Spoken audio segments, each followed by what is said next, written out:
Kabar pekan ini, kabar pekan ini.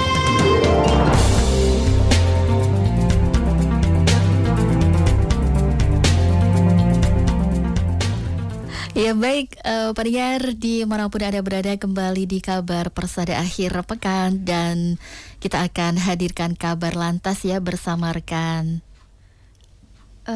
Kita akan hadirkan kabar Kabar pekan ini ini ya, mohon maaf ya, kabar pekan ini. Kabar pekan ini bersama dengan Bapak Didi Anggono, HKSS HUT MSI yang merupakan Sekretaris Satpol PP Kota Surakarta. Dan tentunya kita akan berbincang ya terkait tindak tegas atribut kampanye tidak tertib. Ya, dan kita sudah terhubung pendengar bersama dengan Bapak Didi Anggono. Akan kita hadirkan informasi untuk Anda selengkapnya dalam kabar pekan ini.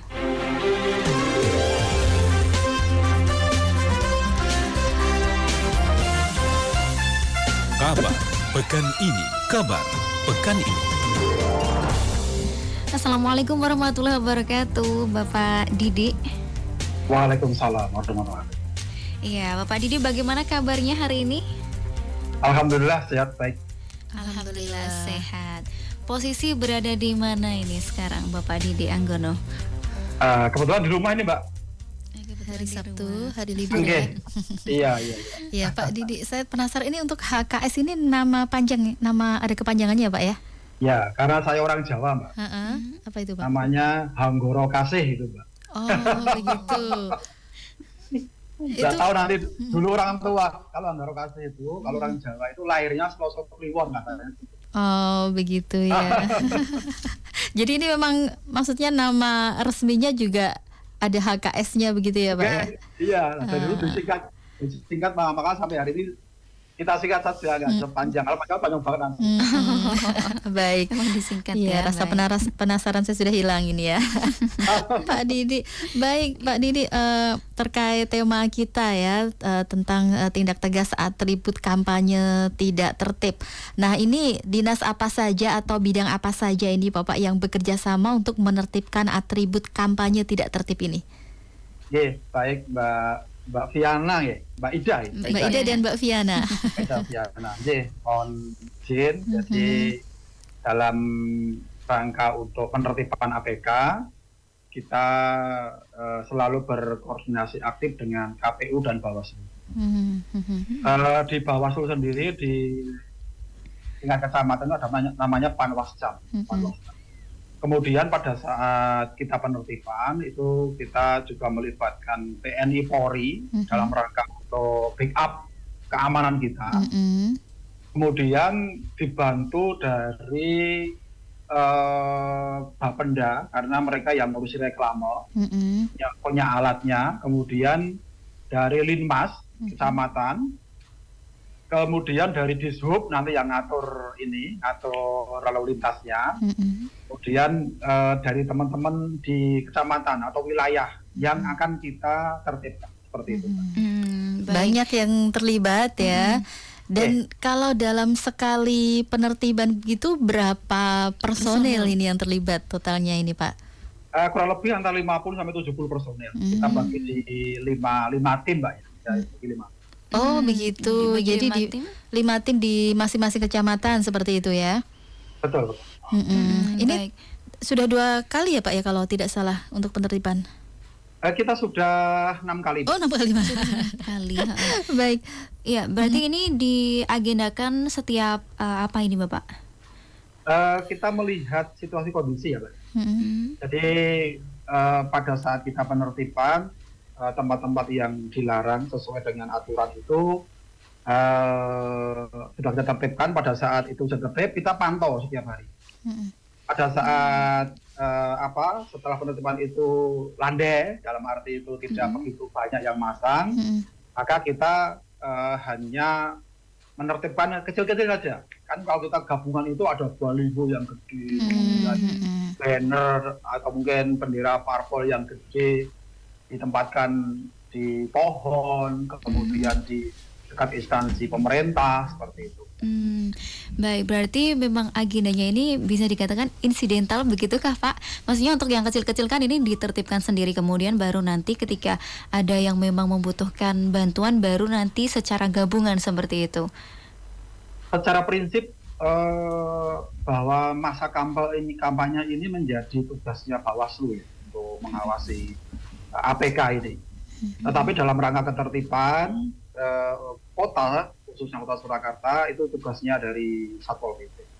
Kemudian tugas rutin yang sudah kita agenda rutin yang sudah kita buat itu juga kita lakukan insidental. Tetapi juga kita selalu menggandeng Panwascam. Karena APK ini selalu berkaitan dengan pelanggaran yang dibuat oleh aturannya dari KPU. Seperti itu Mbak, dari PKPU. Maka tugasnya Panwascam berkoordinasi secara aktif dengan kami, memberikan saran masukan, kemudian kita secara kontak HP saja Mbak, kita langsung ke lapangan untuk menertibkan mungkin ya yang kecil tadi, yang setelah kita operasi bareng-bareng, kemudian ada yang beberapa yang perlu kita tertibkan dengan Panwascam setempat, kita penertiban seperti itu. Baik Pak Didik, kalau misalnya ini ya ada warga yang merasa dirugikan pohonnya atau tembok ataupun pagarnya ditempel atribut kampanye tanpa izin, ini bisa melapor ke mana ini Pak? Biasanya warga itu ke Satpol PP. Jadi di Kota Surakarta itu ada namanya ULAS. ULAS itu aplikasi unit layanan aduan masyarakat Kota Surakarta. Dan itu digagas oleh Mas Wali, Pak Gibran, untuk memberikan akses seluas-luasnya masyarakat itu untuk memberikan saran masukan penilaian kepada pemerintah. Di ULAS tersebut masyarakat biasanya aktif memberikan aduan kepada kami. Nah, terkait dengan aduan yang kami terima, tentu aduan itu kita pilih dan kita pilih. Aduan ini arahnya kemana? Pada saat kita bicara APK, maka kita bisa koordinasi dengan DPC parpol yang memasang tersebut untuk menurunkan sendiri seperti itu. Tapi pada saat apa yang sudah kita sampaikan pada DPC atau teman-teman di partai politik juga Jakarta, tidak ada respon ataupun lambat, maka dengan Panwascam kami ke lapangan untuk menurunkan itu, sehingga masyarakat itu tidak resah terkait dengan pemasangan tersebut. Oh, jadi memang ada menghubungi ke DPC terlebih dahulu sebelum akhirnya nanti petugas terjun langsung untuk penertiban, begitu ya Pak ya? Betul Mbak. Begitu ya. Mungkin misalnya ini Pak, ini jangka waktunya berapa sebelum nanti akhirnya petugas sendiri yang terjun? Sesuai dengan SOP Satpol PP. Kita punya SOP Satpol PP, itu tertuang di dalam Permendagri nomor 16 2023 bahwa SOP kami itu pada waktu kita pemberian peringatan itu 3 hari, 2 hari, 1 hari. Peringatan 1, 2, dan 3. Seperti itu. Itu sesuai dengan SOP-nya. Tapi pada saatnya kita memberikan teguran atau peringatan pada pemasang atau caleg yang memasang itu dan DPC di mana parpolnya itu calegnya itu memasang, kita berikan waktu 3 hari biasanya Mbak untuk melepas sendiri. Pada saat mereka tidak melepas sendiri, ya itu menjadi tugasnya kami untuk segera merespon itu untuk penertibannya seperti itu. Kalau misalnya masyarakat sendiri yang langsung melepas gimana ini Pak? Bahaya nggak sih? Saya kira itu Mbak, riskan Mbak ya. Riskan ya. Karena apalagi di masa-masa seperti ini ya. Karena mereka tidak punya kewenangan Mbak ya. Kewenangan itu, dan masyarakat sudah tahu dia tidak mau merusak, dia tidak mau menurunkan sendiri karena meskipun di tempatnya sendiri ya. Ya, karena sekarang ini kan banyak HP yang bisa untuk rekam. Dan itu nanti bisa timbul gugatan atau tidak puas dari pemasang. Jadi lebih aman memang dilaporkan saja ke pihak berwenang begitu ya. Tadi kalau di Betul. Solo ke aplikasi ULAS tadi. Betul, Mbak. Ya, dan saya ingin tahu juga ini sejauh ini kalau misalnya dari Satpol PP ya, berarti kan menghubungi DPC dulu. Nah, ini kalau yang ada di Solo ini bagaimana, sudah bisa tertib atau memang kebanyakan Satpol PP yang turun tangan ini, Pak? Saya kira di setiap tempat sama nggih, di mana orang pengen publish terkait dengan gitu, Promosi. promosi diri itu pada saat mereka diminta diturunkan pasti mereka akan menunda-nunda biasanya. Kan sudah masang susah-susah, masa diturunkan sih gitu Masang ya. susah, biayanya juga besar seperti itu kan. Maka pada saat tidak ditertibkan oleh petugas, ya saya kira mereka agak menunda untuk menurunkannya. Meskipun sebetulnya banyak juga kejadian akhir-akhir ini yang diturunkan oleh hujan angin ya Pak ya. Iya. Sampai aduh, kita kalau ngelihat tuh kan sudah rontok gitu ya, itu tidak jadi tidak rapi gitu loh. Oh betul. Lah mohon izin, kalau seperti itu kami kan ada tempat-tempat yang diperbolehkan dan dilarang, Pak. Pada saat pemasangan baliho atau APK di tempat yang diizinkan dan diterjang angin dan hujan rusak, memang langkah pertama kita juga menghubungi dari DPC bersangkutan. Pada saat tidak respon dan itu bisa membahayakan warga, maka kita ambil, Mbak. Kita ambil, tetapi yang paling penting adalah dokumentasi. Jadi dokumentasi before after itu harus kita lakukan, sehingga pada saat orang itu protes mungkin ataupun mungkin nggak puas, itu memang kita dalam rangka untuk mengamankan biar tidak ada kecelakaan warga masyarakat seperti itu. Ya, jadi ketika mungkin tadi yang lepas separuh, sobek itu difoto dulu gitu ya Pak ya. Betul. Baik. Ya, baik. Nah, kemudian Bapak, ini kan kejadian ini kan terjadi di banyak tempat begitu ya. Nah, kemudian ini sanksi yang diberikan ini apa ini Bapak kepada pelanggar ini? Sebenarnya kita karena ini pesta demokrasi.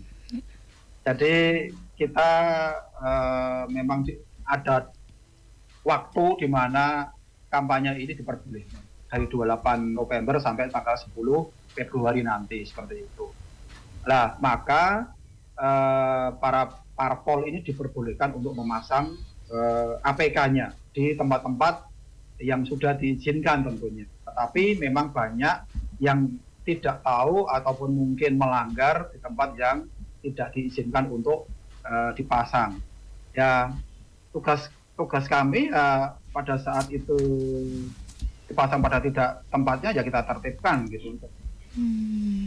Ya dalam arti memang tidak ada sanksi ya Pak ya? Sanksinya kita turunkan. Sanksinya diturunkan ya. Kemudian yang penting jangan dirusak. Karena pada saat mereka nanti mau mengkonfirmasi barangnya, barang saya di mana Pak, kemudian jadi pada saat kita penertiban itu kita ada berita acara. Kita menertibkan baliho jumlahnya berapa, flyer berapa, banner berapa, tempatnya di mana, APK-nya siapa saja. Kemudian kita rekap, kita simpan di kantor. Pada saat yang bersangkutan itu mengambil, kita persilakan untuk mengambil. Boleh, tidak apa-apa. Baik. Jadi ini ya Pak, dari pihak Satpol PP tidak mengantarkan ke DPC ya Pak ya? Tapi ditampung. Bukan Mbak. Ditampung. Jadi tugas kita itu adalah penertiban di lapangan, kemudian diperkuat dengan dokumentasi dan berita acara.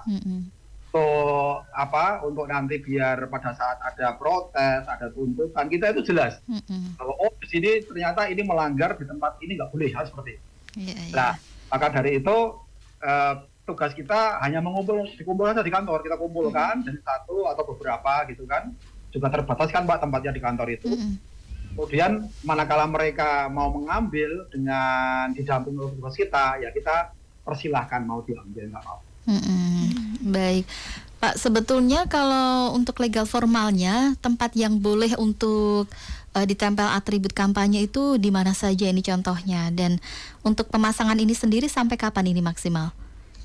Mohon izin kalau saya boleh membacakan ya, karena ini sesuai dengan PKPU, ya, PKPU nomor Surakarta itu ada PKPU nomor 121 tahun 2003 tentang penetapan lokasi pemasangan APK dan lokasi kampanye rapat umum. Jadi ada banyak tempat yang dilarang. Yang pertama itu ada di kantor ya Mbak ya. Jadi gedung bangunan milik pemerintah yang dikuasai oleh TNI atau kepolisian. Kemudian area bangunan tempat pendidikan, formal non formal, itu tempat sekolahan Mbak. Kemudian area bangunan tempat ibadah itu maksimal minimal jaraknya 200 meter. Jadi dari bangunan itu 200 meter dari pemasangan APK.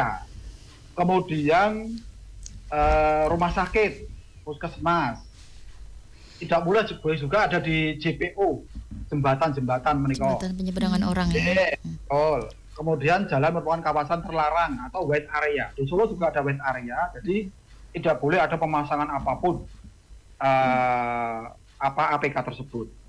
Kemudian persimpangan jalan ada lokasi menutup lokasi yang menutup rambu-rambu, traffic light, kendaraan umum. Biasanya kan ada tempel itu Mbak, kendaraan umum. Itu nggak boleh, juga. Kemudian taman-taman kota yang sudah ditetapkan oleh SK Wali Kota itu tidak boleh untuk pemasangan APK. Kemudian jalur hijau itu lurus jalan yang ada pohonnya. Tetapi pada saatnya mereka memasang dengan konstruksi tiang yang kokoh, kemudian tidak membahayakan warga, itu boleh Mbak? Boleh. Kemudian gapura, ada gapura di Solo banyak gapura.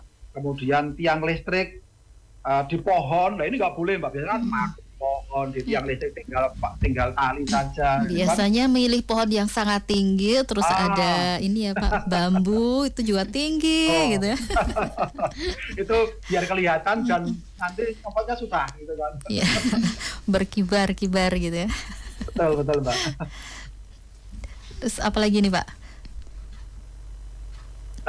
Saya kira itu Mbak, tempat-tempat yang dilarang ya. Jadi ada sampai di poin O ini kalau sesuai dengan PKPU ini, maka pada saat kita melakukan penertiban, kita perkuat kepada personil yang melakukan penertiban itu untuk paham terkait dengan aturan ini. Sehingga pada saat nanti partai politik yang memasang APK tersebut dengan berdasar pada aturan yang sama, kita tidak perlu debat tebal. Itu sudah, oh ternyata memang nggak boleh, sudah itu memang tugasnya KPU, kemudian Bawaslu, pemerintah untuk melakukan penertiban. Pak, jadi kalau sejauh ini berarti aman-aman saja ya, misalnya setelah petugas menurunkan atribut kampanye itu dari pihak parpol tidak ada yang protes ya?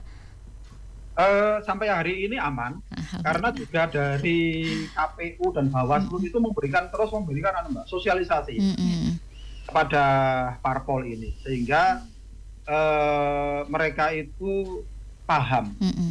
Tetapi memang terkadang ada miss antara caleg dan yang masang baliho. Biasanya seperti itu. Jadi caleg itu memasrahkan kepada seseorang untuk memasang balihonya. Tapi si pemasang ini karena memang yang penting pasang, maka dipasang sembarangan. Seperti itu.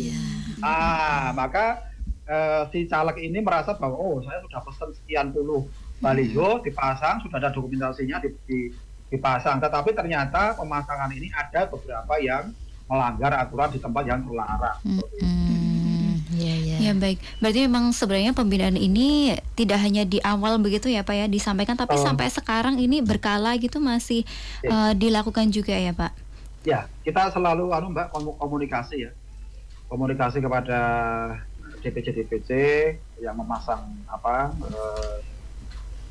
caleg di baliho dan flyer, kemudian banner, sehingga pada saat kita melakukan aksi itu mereka juga paham bahwa memang ini melarang dan tugas pemerintah memang untuk menertibkan seperti itu.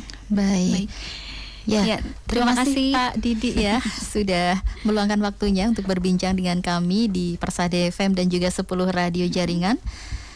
Terima kasih Mbak Ida, Iya, Bapak Fania. semoga ini juga bisa untuk jadi masukan untuk pihak lain gitu ya. Siapapun ini yang mendengarkan ini jadi bisa paham tentang bagaimana aturan-aturan untuk pemasangan atribut kampanye dan ketika pun harus diturunkan ini tidak terjadi kesalahpahaman seperti itu. Betul. Baik, selamat bertugas kembali Pak Didi. Assalamualaikum warahmatullahi wabarakatuh. Waalaikumsalam. Terima kasih. Baik, ya.